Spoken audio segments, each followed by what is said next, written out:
بسم اللہ الرحمن الرحیم یاک نعبد و یاک نستعین۔ سب سے پہلے ہم انتہا پسند مودی کی ہندوتوا سرکار کے جارحانہ، بزدلانہ، غیر اخلاقی، غیر انسانی اور فتنہ انگیز رویے اور نہتی سول آبادی پر بلا اشتعال حملوں کی شدید ترین الفاظ میں مذمت کرتے ہیں اور کرتے آ رہے ہیں۔ پہلگام واقعے کے بعد ہندوستان کی بدماشی پورے خطے کو ایک ایسے تصادم کی جانب دھکیل رہی ہے جو خدا نخواستہ کسی جوہری ٹکراؤ کے دروازے کھول سکتا اور جنوبی ایشیا کو کسی بڑے المیے سے دوچار کر سکتا ہے۔ ہندوستان کے بلا اشتعال حملے کو پسپا کرنے، دشمن کی بزدلانہ واردات کو پیشہ ورانہ مہارت سے کھلی سبکی میں تبدیل کرنے اور سبق آموز بنانے پر ہم اپنے جوانوں کو خراج تحسین پیش کرتے ہیں۔ اس کے ساتھ ہم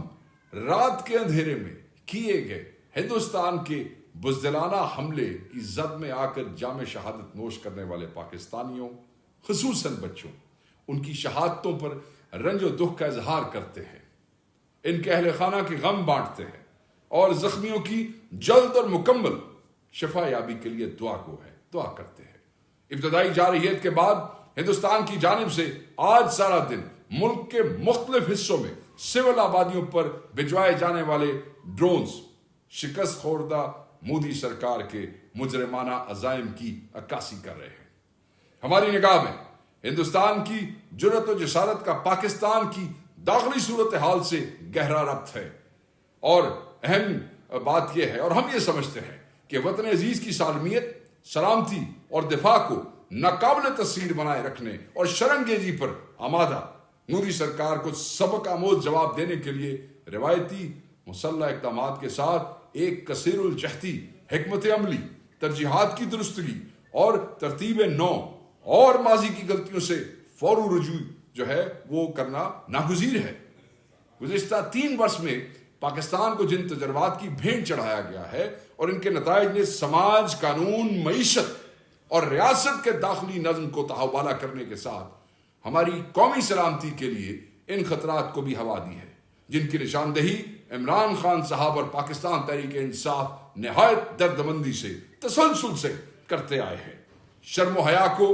بالائے طاق رکھتے ہوئے نتائج سے بے پرواہ ہندوستان آج ہمیں جس انداز میں للکار رہا ہے، اور پاکستان کی سالمیت ہمارے شہریوں کی زندگیوں سے پوشیدہ اور کھلے کھیل کھیلنے،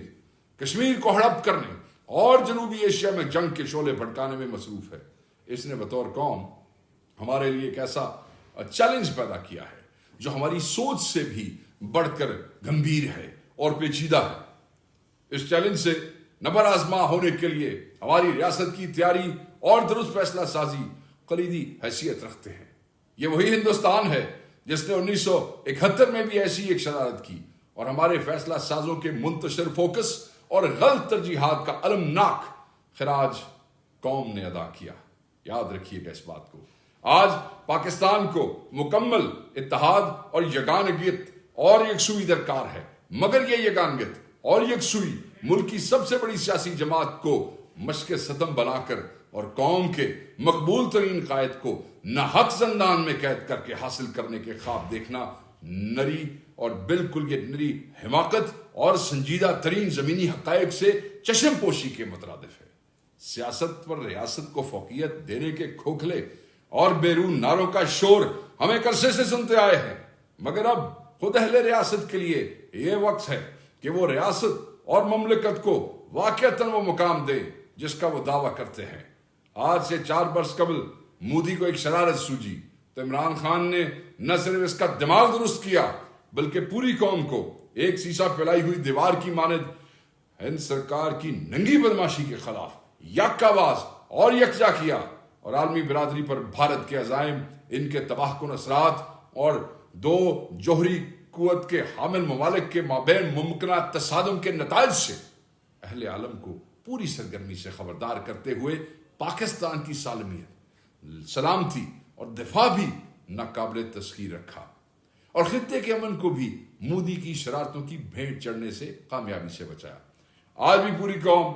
مینڈیٹ چوروں اور وہاں سے جمع کر کے اقتدار کی دیوار میں چنے جانے والی اینٹوں اور روڑوں کی جانب نہیں، بلکہ اڈیالہ میں ناحق قید اپنے حقیقی قائد عمران خان کی جانب دیکھ رہی ہے۔ چنانچہ ہم پرزور انداز میں دہرا رہے ہیں، بار بار کہہ رہے ہیں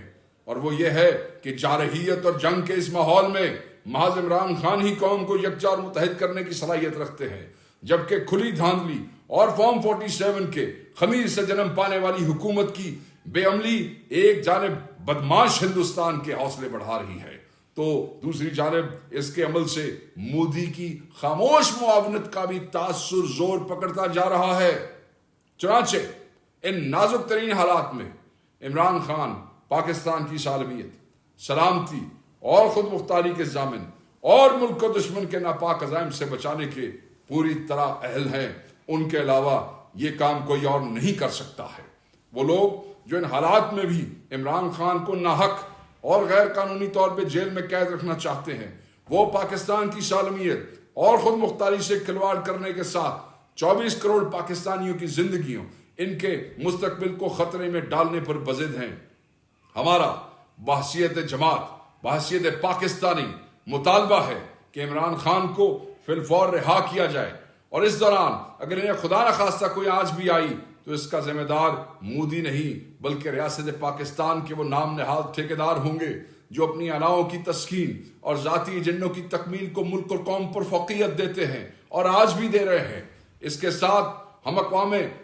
متحدہ اور انٹرنیشنل کمیونٹی کو بھی پیغام دیتے ہیں کہ انتہا پسند بھارت سرکار پاگل مودی کے جنگی جنون کی راہ روکی جائے اور جنوبی ایشیا سمیت عالمی امن کو کسی ناقابل تصور حادثے سے بچایا جائے۔ پاکستان تحریک انصاف کا ہر کارکن پاکستان کا سپاہی ہے اور وطن عزیز کے دفاع و سلامتی کے لیے ہر قسم کی قربانی کے لیے آمادہ اور تیار ہے۔ میں صرف یہی کہوں گا، پاگل مودی مرد آباد، عمران خان زندہ باد، پاکستان پائندہ باد۔